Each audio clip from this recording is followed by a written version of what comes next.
hey, can you recommend some resources? Like, what can I read on doing this? And there is no resources. There are no solutions and things that make this easy. That's why it is freaking hard. You learn delegation by practicing clear and concise communication. Hello and welcome to the Sweaty Startup. I'm going to talk to you about delegation, the hardest, the most important part of getting wealthy.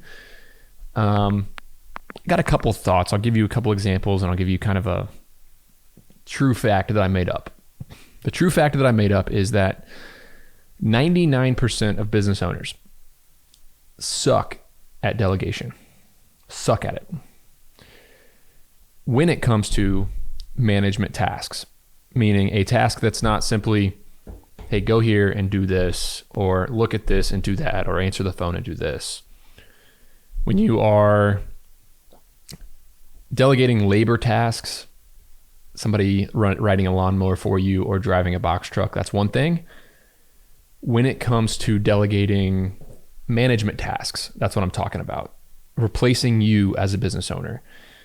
And when I say management tasks, I mean somebody doing the work to make a decision that impacts the business's bottom line, whether it be quoting jobs, whether it be hiring or training employees, whether it be selling new work, whether it be deciding whether or not to buy something, all those things that you as a business owner get overloaded doing. Now, 99% of business owners absolutely suck at delegating that stuff, and that's why they work way too much and they're underpaid. Now, you can't learn this stuff from a book.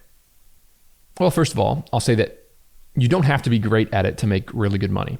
If you are in the top 20th percentile and you're actually willing to take the risk to start a business and actually try to delegate management practices and you're in a decent business, you can get wealthy. If you're willing to try to delegate, you can get pretty darn wealthy.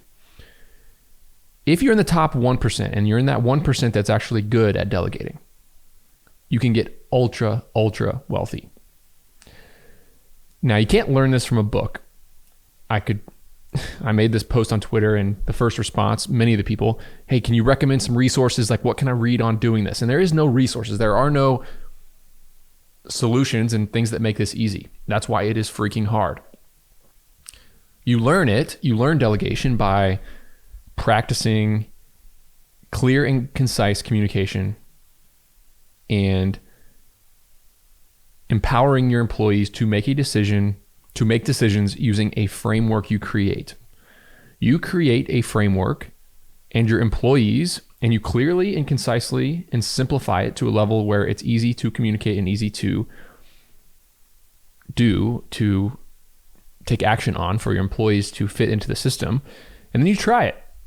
You fail, you learn, and you try it again. That's it. Clear and concise communication, meaning, hey, I'm not going to overload them with a bunch of information they don't need. I'm going to give them very simple instructions that allow them to do what needs to be done in this company to succeed. And when you're talking about management decisions, it starts with a goal. Hey, here's what we're trying to do. Here's what we're trying to accomplish. Here is some sample decisions that you might have to make. And this is what you should decide in each of these sample scenarios. What is happening what would you do in this situation? What would you do in that situation? Okay, let's think about this through a framework lens. What are the goals of the company? Maximize profit. What are the goals of this decision we're making? Maybe maximize revenue. What are the goals of this new hire that we're trying to make? Oh, talk to customers in a nice and polite way. Okay, so if those are our goals, what should be the decision that we make here? Okay, well, maybe that grouchy, really competent 50-year-old is not a good customer service rep.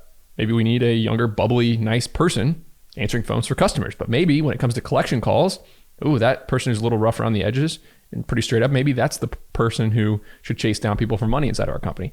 These are some of the decisions that we might have to make when we're hiring somebody that generally me as the owner do, but now I don't do. So the most underrated part of this, well, actually, before I get into that, as you try and learn, you start with giving employees simple decisions. And if they make good decisions, you give them more important decisions. If they make bad decisions, you take them back a step. They say, think about the glass ceiling approach for employees, meaning everybody rises to the level of their incompetence and they stop there and they stay at a place and they're doing a job where they're incompetent at it. Don't make that mistake. As you give employees decisions and as you think about the decisions that they make, and as you analyze the results of their decisions, if they did a good job, then give them more decisions. Give them more important decisions. If they continue to do a good job, give them more important decisions. If they do a bad job, I don't give them a lot of rope. If they make poor decisions at the beginning, okay, this is where you are in our company. Maybe you don't even have a place in our company. So if they make good decisions, give them more important future decisions. If they make bad decisions, give them less important future decisions. The most underrated part of this, the most underrated part of all of this is finding a good business.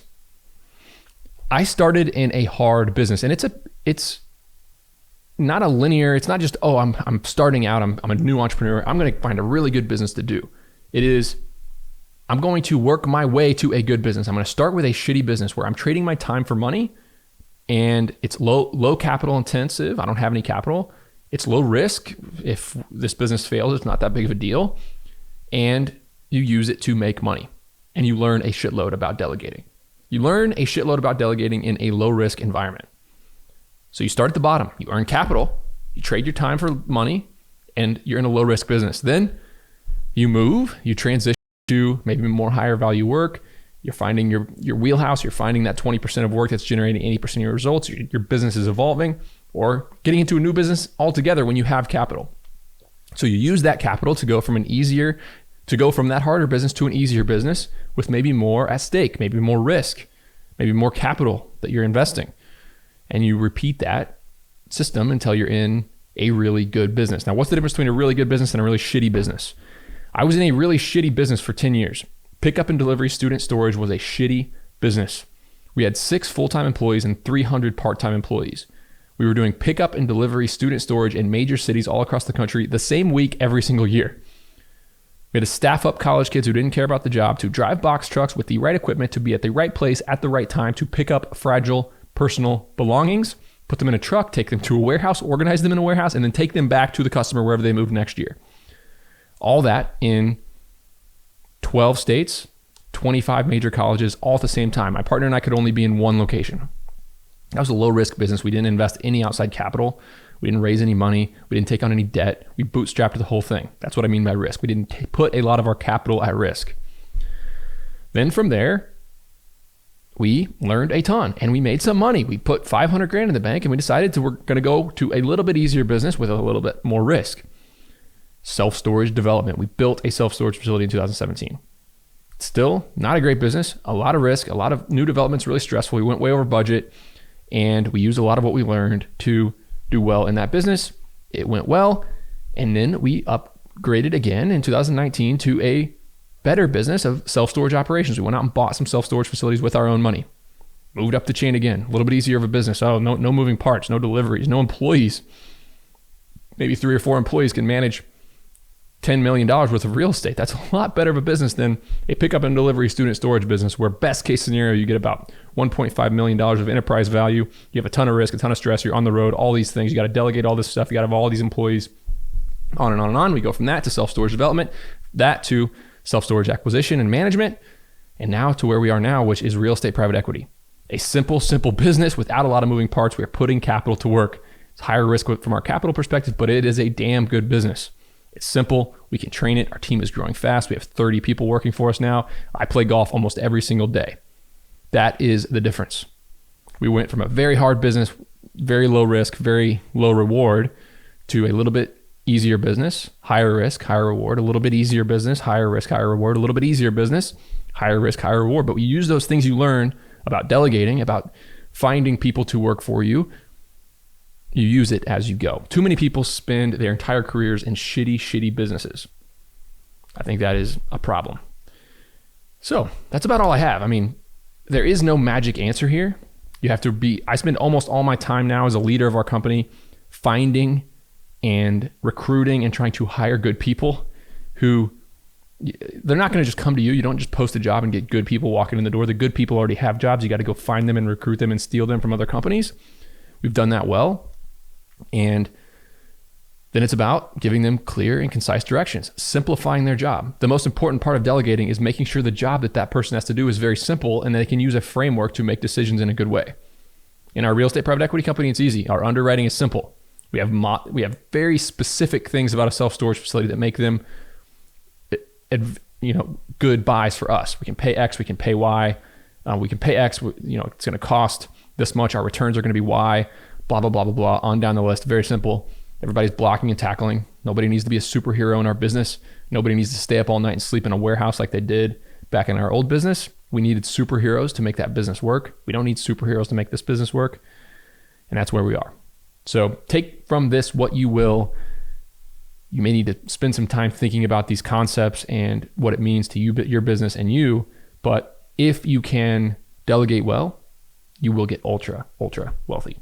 Hey guys, I have big news. I recently revamped my sales and customer service team at my self-storage company using folks in South Africa. Listen to this English accent. Hi there, my name is Anton and I'm a sales professional from Gqeberha or Port Elizabeth, which is in the eastern province of South Africa. I've been in sales for about 8 years now with experience in hardware sales with some of the leading brands in the world, such as Canon, Panasonic, and more recently, Red Bull.